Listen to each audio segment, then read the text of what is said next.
ஞானப்பலம் கேட்டவனா நம்பினோரை நாடுபவனா காவடி பிரியனாம்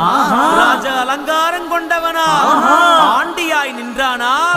ஆனால் செல்வத்தை எல்லாம் கொடுப்பானா அப்படிப்பட்ட முருகனவன் ரொம்ப ரொம்ப சின்னவனா சுவாமி சின்ன சின்ன